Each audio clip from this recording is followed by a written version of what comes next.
Tu me demandes si tu peux piquer dans mon assiette. Vas-y. Oui, c'est t'autorise.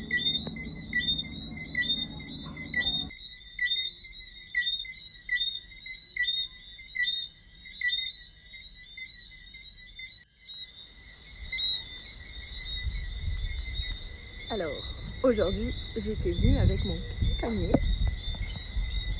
et je m'étais dit que j'allais récolter des fleurs pour essayer de faire une couronne de fleurs. Je ne sais pas, j'avais envie d'une couronne de fleurs. Mais au final, j'ai trouvé une autre fleur. J'ai trouvé une sculptrice qui fait un travail artisanal et artistique magnifique et qui est d'accord du coup pour que je vienne l'interviewer, la filmer dans son travail. Et ce qui tombe super bien, c'est que tout son travail se base sur la féminité. Donc c'est super pour le reportage. Voilà. Donc j'ai trouvé ma fleur, pas besoin de panier. Je pouvais pas mettre la dame dedans, c'était pas possible. Et souvent dans la société dans laquelle on est, les femmes n'ont pas le droit d'exister. Je ne sais pas du tout ce que c'est que être femme.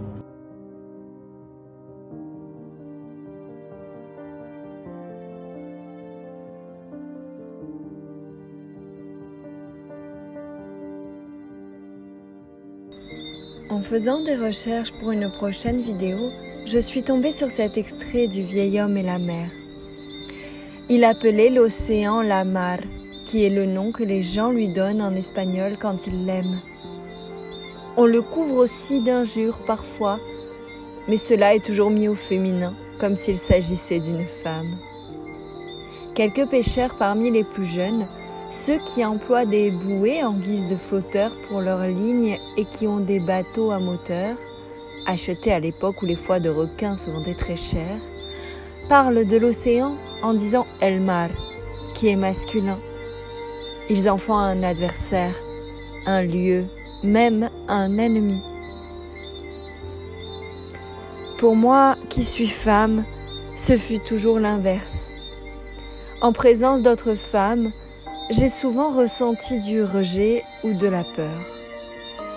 Je me suis souvent sentie différente. En quelque sorte, je les sentais inaccessibles. Encore aujourd'hui, j'ai souvent cette appréhension, cette sensation d'être moins bien que les autres femmes, de ne pas être à la hauteur. Alors, pour me prouver que nous ne sommes pas si différentes, et surtout que je ne suis pas si seule, je leur ai couru après. Sérieusement, parfois, j'ai l'impression d'être comme cette étoile de mer. Je laisse une part essentielle de moi s'éloigner, mon élément, et je m'assèche à l'air libre. Il revient m'envahir, puis je m'en éloigne de nouveau. Alors, lorsque j'ai besoin de reconnecter avec l'essence même de ma féminité, mes pas se perdent dans des forêts comme celle-ci, et j'écris des poèmes qui eux-mêmes deviennent le prétexte pour des vidéos comme celle-ci.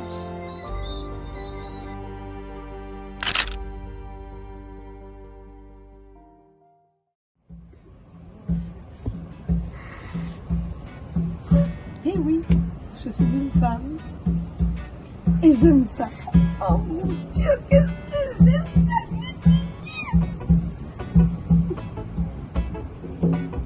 c'est ça?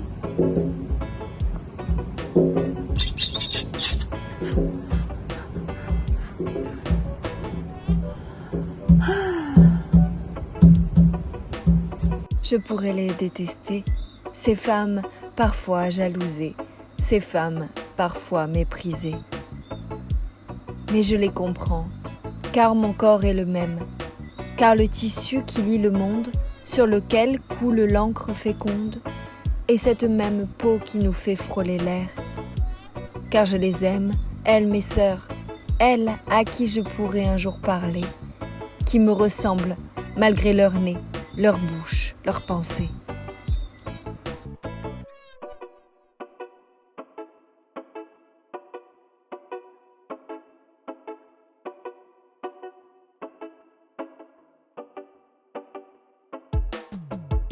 Je voudrais être une femme. N'en suis-je pas une? Musicienne sur des eaux intrépides, funambule sur le dos des baleines, chanteuse pour parler aux sirènes, pirate pour aimer des flibustiers.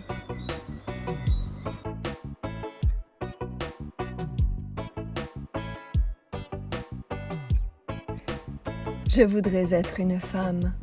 N'en suis-je pas une?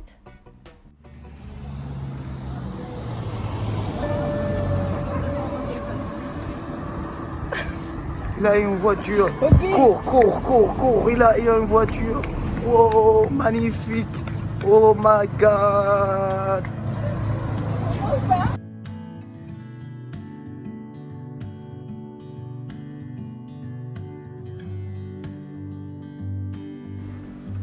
C'est très étrange, car lorsque j'ai écrit ce poème il y a des années, j'utilisais ce refrain et cette question pour des raisons qui prennent tout leur sens aujourd'hui.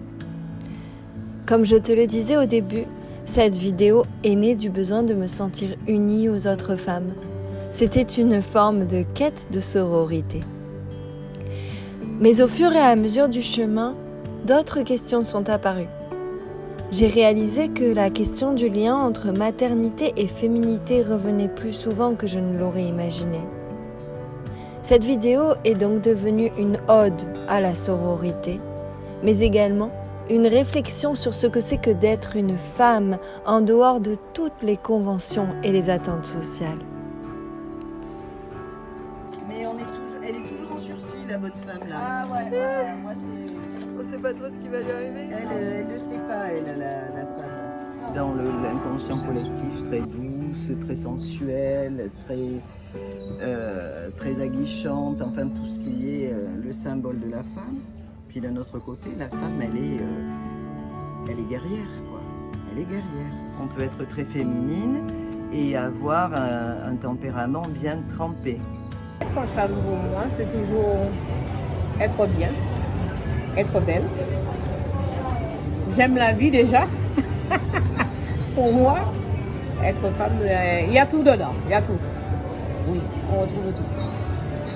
La beauté de la femme, l'élégance de la femme et aussi la façon de se comporter. Je voudrais être une femme. N'en suis-je pas une?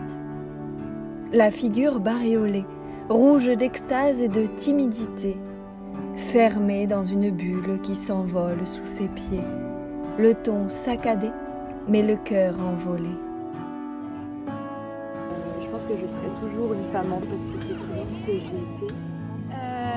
Dans la société, on considère la femme comme quelqu'un que je n'approuve pas et que je n'ai pas envie d'être. Pour moi, la féminité, c'est égal maternité, en fait. C'est relié à cette relation mère-enfant.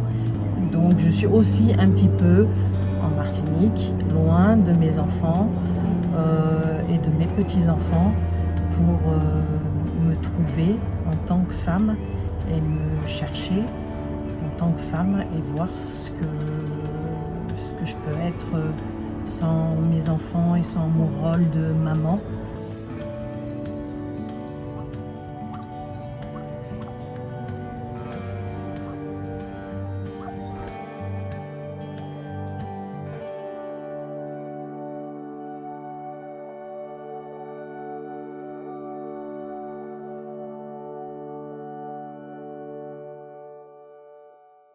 J'adore, parce que le monsieur était en train de faire un gommage au sable à sa femme.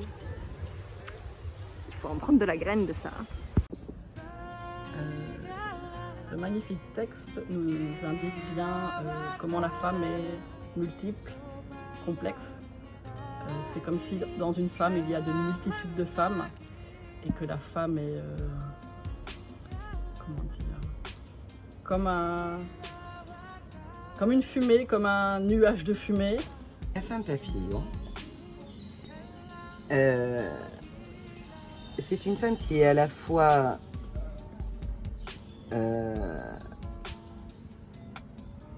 dans sa plénitude, qui s'envole, mais qui est aussi une chrysalide qui est en transformation.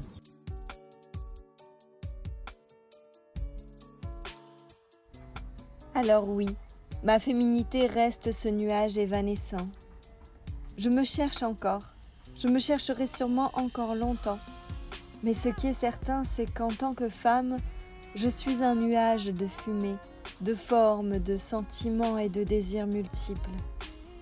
Je suis une femme papillon, totem et chamane. Comme je l'écris dans le voile de Tiski, je suis une femme égarée mais qui n'a plus besoin de boussole. Une enfant démunie, le loukoum de mon grand-père, l'hystérique, la déesse, la poétesse et la sorcière qui a perdu ses formules magiques. Je ne suis pas que mère ou épouse. Je suis moi, je suis femme. Et voilà, du coup merci beaucoup d'être resté jusqu'à la fin. J'espère que cette vidéo t'a plu. En tout cas, moi j'ai pris beaucoup de plaisir à la faire. Je suis super contente d'avoir réussi à redonner vie à un texte qui était en train de prendre dangereusement la poussière. Ça fait environ 5 ans que j'ai écrit ce poème et que je ne l'avais partagé avec personne. Du coup, le texte du poème n'est pas en entier sur cette vidéo. Je poste souvent des contenus sur Instagram plus complets où tu retrouveras du coup des poèmes, des extraits de mon roman Le voile de Tiski et aussi des extraits d'auteurs et d'autrices qui peuvent inspirer.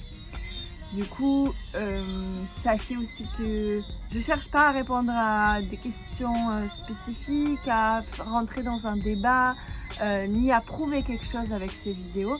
Je sais que ça peut être des sujets controversés, mais moi, ce que j'essaye vraiment de faire, c'est une sorte de poésie en images. J'ai envie surtout de mettre la poésie du monde en images. Donc voilà, n'hésite pas à me dire ce que toi t'as ressenti, ce que tout ça t'évoque, ce que ça t'a inspiré.